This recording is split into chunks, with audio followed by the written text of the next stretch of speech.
The Hartfield ballroom held 40 candles in every sconce, and 40 guests in their finest summer dress.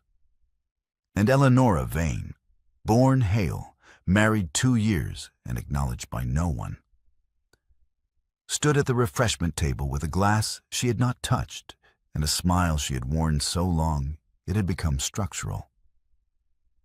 The room smelled of beeswax and cut roses and the particular heat of bodies pressed too close on a midsummer evening. And she had counted the candles because counting was something her hands could do when the rest of her was required to be still. She wore a dress she had made herself from a bolt of ivory silk, purchased with what remained of her quarterly allowance after the east wing roof repair. And it was a good dress. Her stitches were precise. Her father had taught her that much.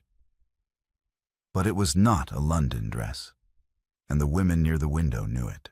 Lord Radcliffe's voice carried the way voices do when a man has no particular reason to lower it. And what he said, standing 3 yards from where Eleanora stood, was this: that Hartfield had married the steward's daughter, hadn't he? And one wondered what the alternative had looked like. Sophia Hale, standing beside Radcliffe, touched his arm and smiled. She had her mother's coloring and her father's instinct for timing. And the smile she offered was the kind that suggests the speaker has said something regrettable, but not untrue. Eleanora set her glass on the table. Across the room, she watched her husband hear it. She watched the line of his jaw change. She watched him pour a third glass of claret he did not need and cross the floor toward her, and she understood, with the precision she applied to everything, exactly what was coming, and that there was nothing in the room she could do to stop it. "I should have married your cousin," Alistair said. He said it at a volume he did not intend, or perhaps intended entirely. The claret and the humiliation conspiring toward the same result. He said it looking at her, and she understood that he meant Sophia, who was golden and decorative, and everything Eleanora was not in a ballroom. And she understood also that he had said it in front of 30 people who were now very still and very attentive. Eleanora looked at her husband. She thought of 2 years of managed accounts. She thought of the quarterly reports she had written by hand since the clerk resigned in February, of the March roof repair she had arranged from the discretionary fund because Alistair had been in London and the East Wing could not wait, of the 47 tenant households whose names she knew and whose children's ailments she tracked in the margins of her ledger. She thought of all the rooms she had managed and all the rooms she had been invisible in. And she looked at her husband and she said, in a voice that carried precisely as far as his had, "She's available now. So am I." The sentence entered the room like a key, turning in a lock that no one had known was there. It was not a threat and it was not a plea.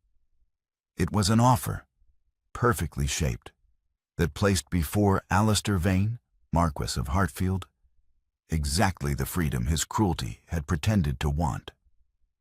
The room watched. Sophia's expression shifted from composed to calculating in the space of a breath. Alistair did not move. His mouth opened. Nothing came out. The articulate Marquess of Hartfield, who had a barb for every occasion and a sentence for every room, stood before his wife with 30 guests watching and produced nothing. Because every word he had ever used with her had been built to deny something, and the woman in front of him had just made the denial impossible. He did not move. He did not speak. Eleanora set her empty glass on the table and walked toward the corridor door, and the room parted for her as rooms do when a woman has just become the largest person in them. He followed her. She had expected that. The corridor outside the ballroom was cool and dim, lit by a single wall sconce that threw long shadows toward the east staircase. Eleanora had stopped near the window that overlooked the gravel drive, not because she wanted to look at it, but because she needed a wall at her back. and when she heard his footsteps on the stone floor, she did not turn. "You cannot say that," Alistair said. "Not in front of the room, not in front of Radcliffe." "You said it first," Eleanora replied. She turned then, because she would not have this conversation with her back to him. I simply answered, "That is not the same thing, and you know it. I know that Lord Radcliffe made an observation about your marriage," and Sophia smiled at him while he made it. "And then you walked across the room to tell me who I should have been replaced with." She kept her voice level, not because she was calm, but because she had learned, long ago, that level was the only register in which she could be heard. "I answered your question honestly. If Sophia is preferable, she is unmarried and in the room." "That is not what I meant." "Then what did you mean?" He did not answer. He put his hand against the wall and looked at a point somewhere past her shoulder. And she watched him search for the sentence that would make what he had said mean something other than what it meant. And she watched him fail to find it. "I would prefer," Eleanora said, "that we not continue this conversation tonight." She straightened the cuff of her sleeve, a gesture so small and so deliberate that it said everything she had chosen not to say. "I have the tenant quarterly reports to finish before Friday. Good evening." She walked away. She did not wait for his response. Behind her, she heard him say her name once, not a call, more like a word a man uses to test whether a door is still there. And she did not stop. And the corridor swallowed the sound of her footsteps until there was nothing left for him to follow. Back in the east wing, with the ballroom noise reduced to a murmur through two walls, Eleanora opened the wardrobe and took out a trunk. She packed methodically. The practical items first, the account books she had purchased herself, the correspondence folders, the small locked box of her father's letters. Then the personal, the ivory brooch that had been her mother's, the copy of Cowper's poems with her father's annotations in the margins, the blue wool shawl she wore in the estate office on cold mornings because the fire there was unreliable. She packed without haste and without tears because tears would require her to feel things in the wrong order, and she needed to be practical first. Mrs. Calloway found her on the second drawer. The housekeeper was 52 and had run Hartfield's domestic operations since before Eleanora was born. And she stood in the doorway with her hands folded and her expression carefully neutral in the way of women who have seen enough of great houses to know that neutrality is the only safe position. "My lady," Mrs. Calloway said, "your father would not have wanted this." "My father wanted me respected," Eleanora said. She did not stop folding. "He said so the last time I sat with him. He was very specific about it. He said, in those words, that he wanted his daughter respected in the house where she would live." She set a folded blouse in the trunk. "That has not happened. So I am not certain my father's wishes are the most useful guide to tonight's situation." "Where would you go?" The question settled in the room like dust. Eleanora's hands went still on the fabric. "I don't know yet," she said. And because Mrs. Calloway had known her since she was 7 years old and had brought her broth when she had measles and had stood at the back of the church at her father's funeral with tears she had not tried to hide, Eleanora allowed herself to say the rest. "I have no destination. That is the difficulty." She set the packed trunk at the door and returned to the writing desk. The tenant quarterly reports were spread across it. 47 households, half of them written, half of them waiting. She sat down and picked up her quill. "I will finish the report," she said. "Then I will decide." Mrs. Calloway did not leave immediately. She stood in the doorway for a moment longer, and then she said, very quietly, "Your father left something for you. I have been holding it until it was needed." She paused. "I think it may be needed now." "Bring it in the morning," Eleonora said. She bent over the reports and began to write. And the scratch of the quill was the only sound in the east wing, and the trunk sat at the door like a question she had not yet answered. In the morning, Alistair passed the east wing corridor on his way to the stables. The door was closed. Through the gap at the frame he could see the edge of the trunk, dark wood and brass fittings, positioned exactly where someone would put it if they intended to carry it out.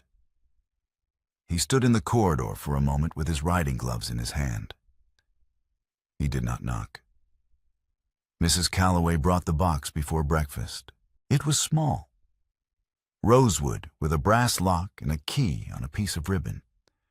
And she set it on the estate office desk where Eleonora was already working, and said only that Thomas Hale had asked her to keep it until it was needed, and that she judged this to be the moment. Eleonora opened it with the key. Inside, a ledger. 30 years of her father's handwriting, small and precise and utterly familiar. She had learned her own accounting hand from his. She turned the first pages slowly. Column after column of figures, dates, notations in the margins. It took her 4 pages to understand what she was reading.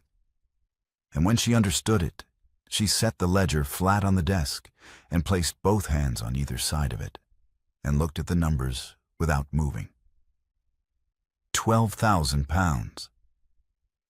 Not all at once, that would have been visible, would have required explanation. Instead, year by year, her father had covered a shortfall in the Hartfield accounts, from his salary, deferred sometimes against future quarters.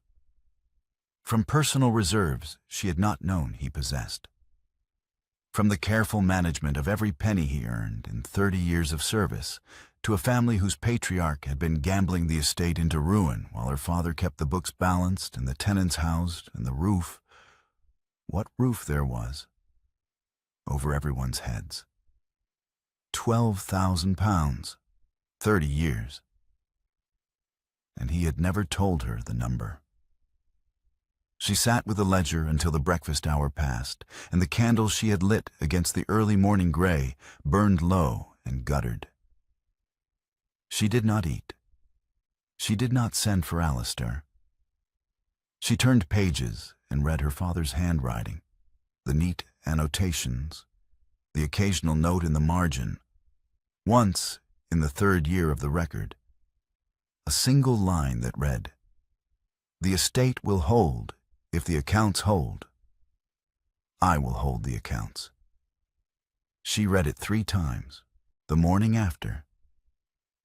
She moved the trunk away from the east wing door and back to the wardrobe. She was not leaving.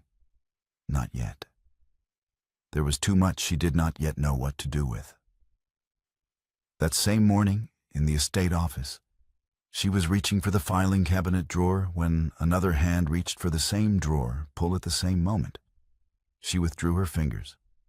Alistair stood beside her, close enough that she could see the ink stain on his own cuff, a new one from this morning, which meant he had been writing, which was unusual. He looked at her hand. She had not thought about her hands since the ledger, and now she looked at them too. Ink stained to the 2nd knuckle, the evidence of 6 weeks of unassisted accounting work. He looked at the empty clerk's desk at the far end of the room. "How long has that position been vacant?" he asked. 6 weeks, Eleonora said. She pulled the file she needed and returned to her desk. He did not follow her, but she heard him cross the room and stand at the clerk's desk for a moment before he left. And she heard the particular quality of the silence he left behind him. The silence of a man who has just noticed something he should have noticed much sooner. Sophia Hale arrived at Hartfield on a Tuesday, which was, she told Alistair in the entrance hall, simply a social call. She wanted to see how her cousin was settled, to offer family warmth, to be useful in whatever small way she could. She wore a dress that had been made in London, and she brought a basket of sugared almonds for the cook. And within an hour, she had charmed every member of the household staff who was susceptible to charm, which was most of them. Eleonora watched from the doorway of the morning room as Sophia walked the garden with Alistair, gesturing toward the rose beds with the easy confidence of a woman who belonged in a landscape. She watched Sophia sit at the breakfast table the following morning, in Eleonora's chair, the one nearest the window, and pour tea for Alistair and laugh at something he said. And she watched Alistair receive this without correction. He did not say, "That is my wife's chair." He did not say anything at all. Eleonora observed this from the doorway, for the length of time it took her to understand exactly what she was seeing. And then she returned to the estate office and opened the ledger and worked until luncheon, which she took alone at the writing desk. That evening, she brought the ledger to Alistair's study. She set it open on the desk in front of him, not handed to him, placed the way you place evidence before a court. And she stood on the other side of the desk and let him look at it. £12,000, she said. Your father gambled it away. Mine paid it back, year by year, over 30 years, from his own salary and savings and deferred wages. He covered the Hartfield accounts so that this estate, your title, your income, your standing in the county, would survive your father's habits. She waited until she was certain he had understood the figure. He told you at the deathbed that you owed him. He did not tell you how much, because he was a man who did not believe in making the people he served feel small.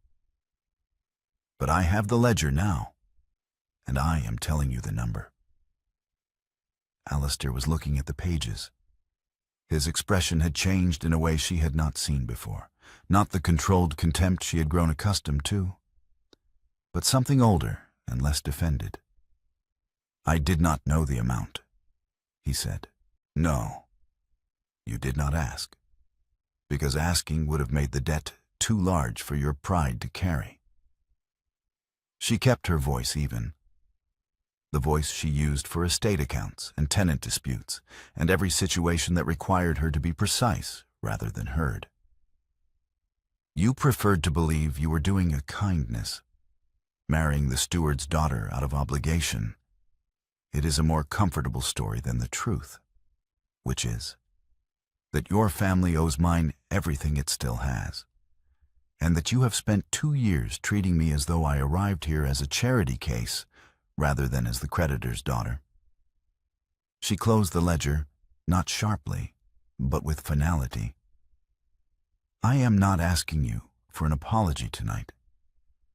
I am giving you the information you chose not to have. She picked up the ledger and left the study. Later, much later, past 10 o'clock, Alistair came to the estate office. Eleonora was still at the desk, working through a column of figures she had already checked twice, because the numbers gave her something to do with her hands. She did not look up when the door opened. She heard him cross the room, and then she heard nothing.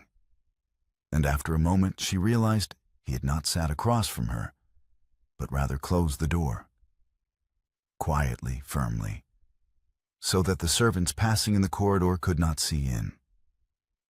She did not acknowledge it. She did not send him away. She bent over the accounts, and the candle burned between them, and the room held them both in its particular stillness. And outside the Hartfield windows, the midsummer night had finally gone dark. Lady Pembury's garden party was on a Thursday, and the rose beds were in full summer bloom, and 40 guests moved through the grounds in the particular performance of ease that the English gentry had perfected over centuries. Eleonora stood near the south wall, where the old climbing roses met the stone, a glass of lemonade in one hand, and the careful expression of a woman who has attended enough of these gatherings to know that stillness is its own kind of armor. She did not know precisely when Sophia's remark began to move through the party. She noticed it the way you notice a change in weather, a shift in how certain women looked at her, a conversation that stopped one beat too early when she approached. By the time she understood what had been said, 3 women near the fountain had looked at her and looked deliberately away, and Lady Radcliffe was nodding at something Sophia was telling her with the expression of a woman receiving confirmation of something she had long suspected. The marriage was arranged at a deathbed. The steward's daughter was installed as payment for a debt. Eleonora stood by the rose beds and felt the information settle over the party like weather. She watched the women near the fountain. She watched Sophia accept a glass of champagne from a passing footman with the composure of someone who has done what she came to do. She watched Alistair cross the lawn toward her, reading her face as he approached. "Go back to your guests," Eleonora said, before he could speak. He stopped. Something moved across his expression. Not the contempt she was accustomed to, but something that looked uncomfortably like concern. She did not want his concern. She wanted him to do what she asked. "Eleonora, please," she said. One word, flat and final. He went back to his guests. That night, alone with the ledger spread across the desk, Eleonora asked the empty room whether she had honored what her father gave her or simply survived it. The question had been forming since the moment she first opened the rosewood box. But it required the garden party, required the particular shame of standing in a public garden while her marriage was described as a transaction, to become a question she could say out loud. She spread all 30 years of her father's accounts across the desk, the full span of them, end to end. The early years when the shortfall was small, the middle years when the old Marquis's habits worsened and the figures grew. The final decade when her father's own health was failing and the numbers showed the strain of a man covering losses while his body was giving out beneath him. He had worked himself to the edge and beyond it, and he had done it so that she would have a home and a position and a name.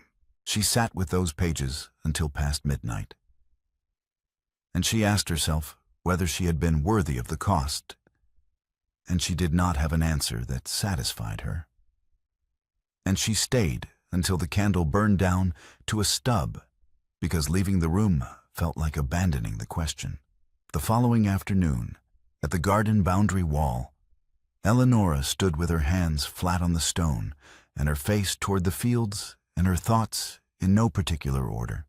She heard footsteps on the gravel behind her and did not turn. Alistair came and stood beside her at the wall, not touching, 5 inches of stone between his hand and hers. And neither of them spoke. After a long moment, she shifted 1 inch closer to him. He did not close the remaining gap. They stood there while the afternoon light moved across the fields, and the shadows lengthened toward the wall. And then, without a word, they went inside separately. Through different doors, Mr. Whitmore arrived on a Wednesday morning with a document case, and the careful expression of a solicitor who is carrying news he cannot predict the reception of. He asked to see Lord Hartfield privately, and Eleonora was in the estate office and heard none of it. What she learned when Alistair came to find her an hour later. He set a letter on her desk. Old paper, the ink brown with age. The handwriting she did not recognize until she read the salutation, "Hail," and understood that it was the old Marquis's hand. She read it. It was not long. It acknowledged, in the careful language of a man who had spent a lifetime not acknowledging things, that Thomas Hale's interventions had preserved the Hartfield estate during a period of significant financial difficulty. It stated, in the final paragraph, that the Marquis's son would do right by the Hale family. Eleonora set the letter down. He knew, she said. He answered quietly. Yes. He knew, and he wrote this letter. And then he continued. She looked at the paper. My father received this and kept working. 20 more years after this letter. He kept the accounts balanced, and he kept his own counsel, and he kept working. Eleonora? He never told me about the letter either. She pushed it back across the desk toward Alistair.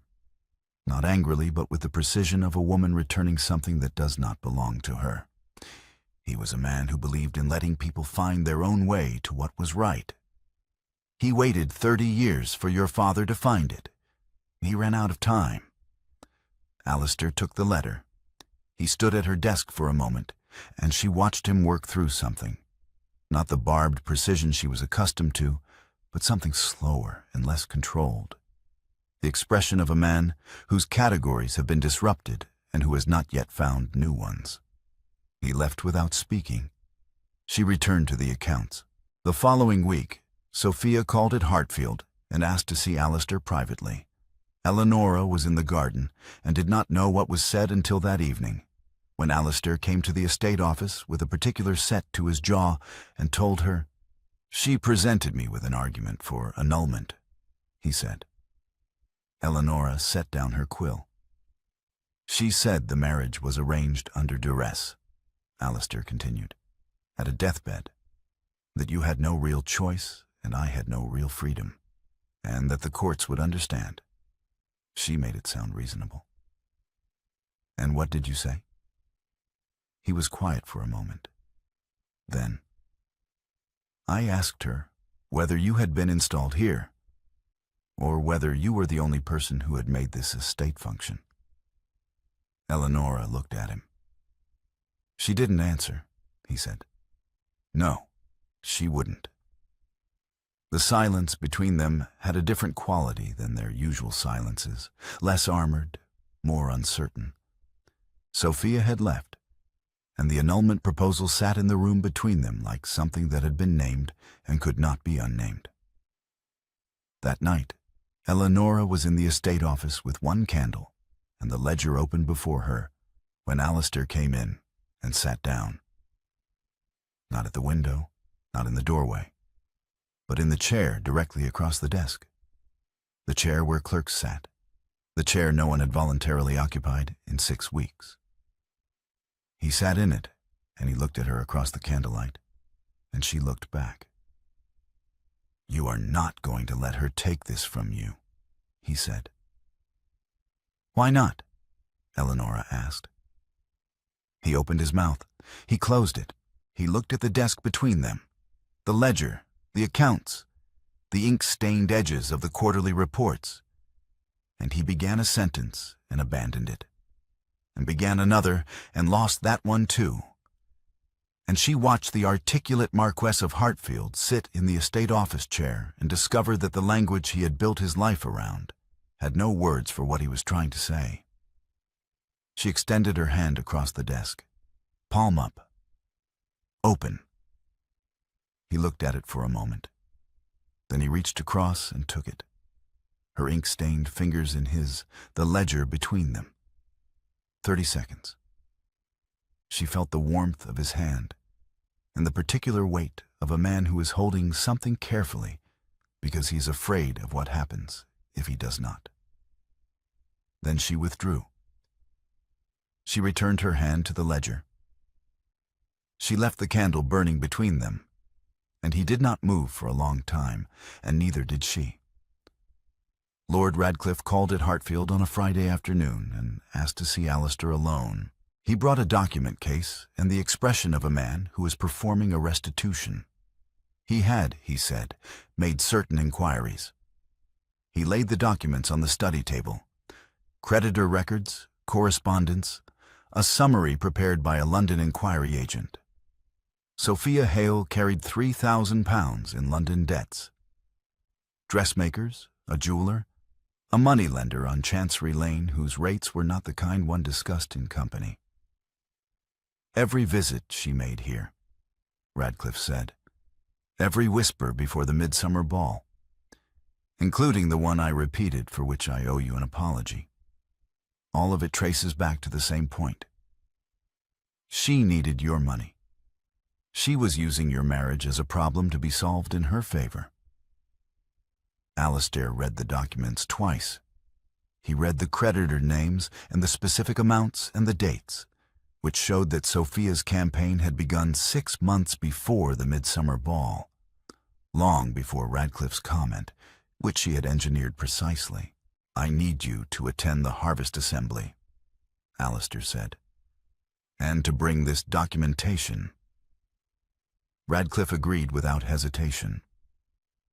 That evening, Alistair went to the estate office and found Eleonora finishing the last of the quarterly reports. He told her he had asked Whitmore to bring the ledger and the old Marquis's letter to the harvest assembly. He did not explain what he intended to do with them. She looked at him across the desk. Her expression was not warm, and it was not cold. It was the expression of a woman who was deciding how much to trust a piece of information. She nodded and returned to the reports. The Hartfield Great Hall on Harvest Assembly evening held 40 guests and the expectation of a toast. The long tables had been set with autumn flowers, and the candles in the wall sconces burned high. And the room had the particular warmth of a gathering that believes it knows what is about to happen. Alistair rose when the room had settled. He held Thomas Hale's ledger in both hands. He did not open it immediately. He looked at the room, at Radcliffe near the east wall, at Whitmore standing to one side with his document case, at Sophia seated near the window in a dress that had been made in London, at Eleonora at the far end of the table, with her hands folded and her face composed and her eyes on him. "I am going to speak plainly tonight," Alistair said. "I ask your patience, because what I have to say is not short, and it is not comfortable." He named the £12,000 shortfall. He named his father's gambling, not euphemistically, not as financial difficulties or unfortunate habits, but as what it was: 30 years of a man who held a title and lost the income attached to it at cards and at dice, while his steward held the estate together with his own money and his own silence. He named Thomas Hale. He named the years. He named the figures. Mr. Whitmore stepped forward. In the measured tones of a man who has been a solicitor for 25 years and knows the weight professional authentication carries in a room, he confirmed the ledger's provenance. Thomas Hale's hand, verified against 30 years of estate correspondence. And then he opened his own document case and read the old Marquess's letter aloud. From Hale at the salutation to the final line about doing right by the family. The room was very still. Then Lord Radcliffe presented the documentation of Sophia's London debts. He named the creditors and the amounts. He named the timeline, the campaign that had begun 6 months before the midsummer ball. The whisper to Radcliffe himself that had been calculated to provoke exactly the humiliation it produced. He named it for what it was: a woman who needed a wealthy husband and had decided to create the conditions under which she might become one. Sophia stood. She opened her mouth. She said something about family concern and misunderstanding, and the particular vulnerability of a young woman in difficult circumstances, and every sentence she produced was technically true and entirely insufficient. And she sat back down. The room watched Alistair. He did not sit. He held the ledger in both hands, and he looked at the table for a moment. And when he looked up, his expression was the expression of a man who has decided to stop arguing with himself. "I have told this room that my marriage was an obligation," he said. "A debt. I have told anyone who asked, and many who did not, that I married Miss Hale because her father asked it on his deathbed, and the obligation was undeniable. That is half the truth." He paused. "The other half. I noticed her before the deathbed. When her father fell ill, the year before he died, she took over the management of this estate. I watched her run Heartfield, the accounts, the tenants, the repairs, the quarterly reports, with a competence that made me understand what it would mean if I lost it. I admired her before anyone asked me to marry her. The debt gave me permission to do what I already wanted to do without having to admit I wanted it. The room had the quality of a room in which everyone has stopped breathing. I have spent 2 years calling this marriage a burden, Alistair continued. And his voice was steady now, in the way that voices become steady when a man has finally stopped fighting himself. Because the alternative, saying plainly that I chose a steward's daughter because I wanted to, because I saw her before the deathbed, and she was the most capable person on my estate, and I was a coward about what that meant, was a sentence I could not say in any room I was raised to occupy. I said instead that I should have married her cousin. I said it in this county's hearing. I said it to her face. That is not the conduct of a man who was trapped by obligation. That is the conduct of a man who was frightened of what he chose and punished the woman beside him for making him feel it. He set the ledger on the table. I am naming it now, in this room, because she deserves to have it named. Eleonora stood.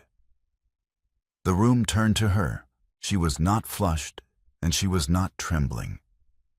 She stood the way she always stood, with the particular uprightness of a woman who has managed crises in this house for 2 years and knows that rooms respond to composure. Every day for 2 years, she said. I managed this house, these tenants, these accounts, and this family's reputation in the county. Not because I wanted approval, because the estate required someone competent, and I am my father's daughter, and competence was what I had to give. She let the room hear that sentence before she continued. You say you chose me. You say it now, in this room, which is the first time you have said it anywhere. Then carry my name. I want you to deliver my quarterly tenant reports. Every household on this estate, 47 doors. At each one, you will say who wrote the report, who arranged the repairs, who remembered the children's names. You will say it aloud, 47 times, until you have learned to say my name in the places where it has already been known for 2 years. She looked at him steadily. When you have done that, we will see whether you can say it in a room like this one. The room did not applaud. It watched. That was enough. 6 weeks, 47 doors. Alistair began the first week with 8 households.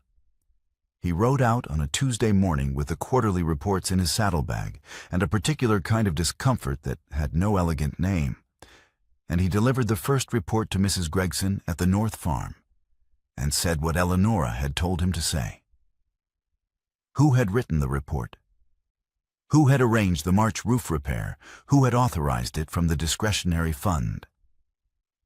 Mrs. Gregson, who was 63 and had lived on Heartfield land her entire life, looked at him with the patience of a woman who has been waiting for a man to catch up to information she already possessed. I know, my lord, she said. Lady Heartfield came herself last month. She brought the repair invoice and stayed for tea and asked after my daughter's knee.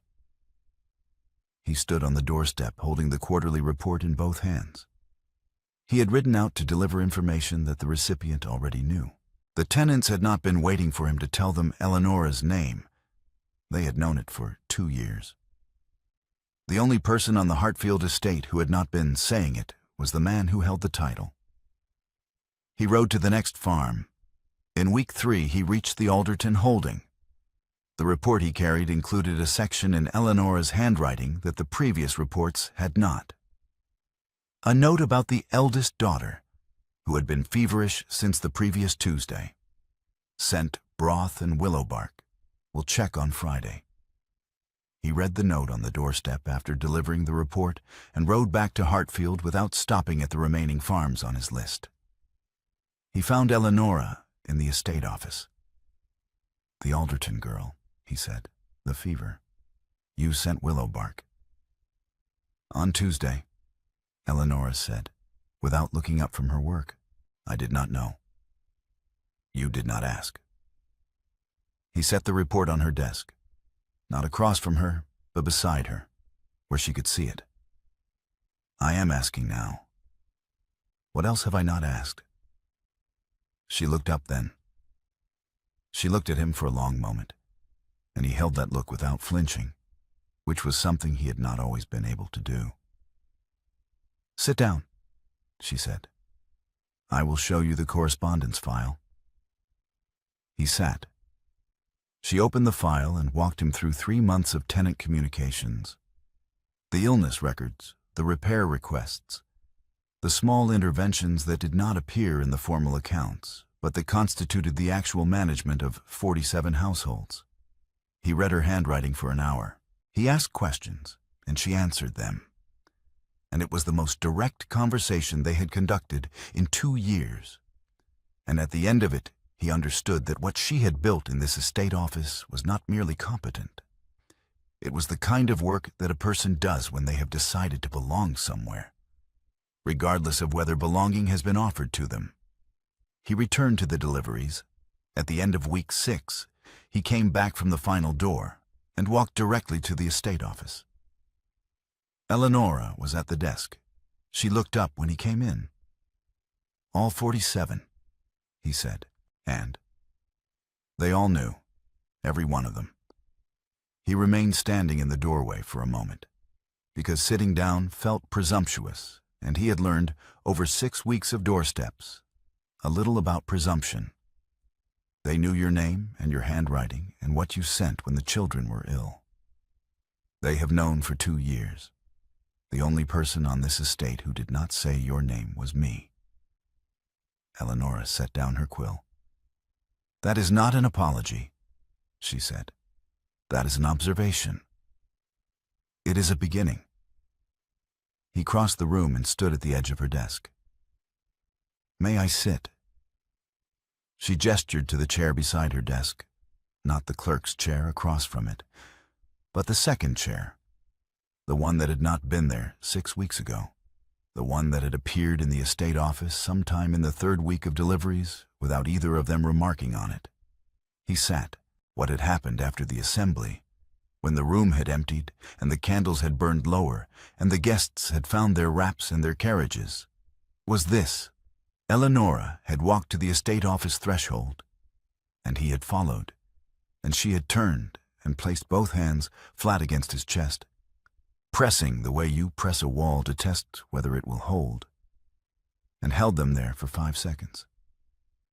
She felt his heart. She felt him go very still. "You said you chose me," she said, "before the deathbed." He answered without hesitation. "Yes." "Then this is the first honest thing between us." She rose on her toes and kissed the corner of his mouth, not the center, the edge where words originate. She stepped back. "Learn to say the rest. Then you can have the rest." Now it was autumn. The Hartfield estate office held 2 chairs and 2 open ledgers, and the morning light came through the east window and fell across both desks. His ledger lay open beside hers, his column alignment corrected in her handwriting from the 4th week. A small, precise correction that he had not erased and did not intend to. He was reading tenant correspondence, a task she had assigned him in week 5. "Mrs. Gregson writes that the roof is holding," he said. He turned the letter. "She also writes that the Marquess visited on Tuesday and knew her name." He paused, underlined twice. Eleonora looked up from the accounts. "You knew her name," she said. "I have been learning names. It is harder than I expected. My father knew 300 tenants, every name, every household. I am at 47. He set Mrs. Gregson's letter on the correspondence pile and picked up the next. But I am starting. She returned to the accounts. He returned to the letters. The estate office where Thomas Hale had worked for 30 years and where his daughter had worked for 2 years unacknowledged, held them both in the autumn morning. 2 chairs, 2 ledgers, a man learning door by door and name by name that the woman beside him had never been the cost of a debt. But the reason anything still stood. Outside, the Hartfield fields were turning gold. The roof was holding, the accounts were balanced, and in the margin of his ledger, in handwriting he was beginning to recognize as his own improving attempt at her precision, he had written a single name at the top of the first page. Lady Eleanora Vane, Marchioness of Hartfield. He had written it there in week 4. He had not told her. She had seen it and said nothing. But he had noticed, the following morning, that she had left the ledger open on his side of the desk, open to that page, the name visible. And he understood that, as the answer it was.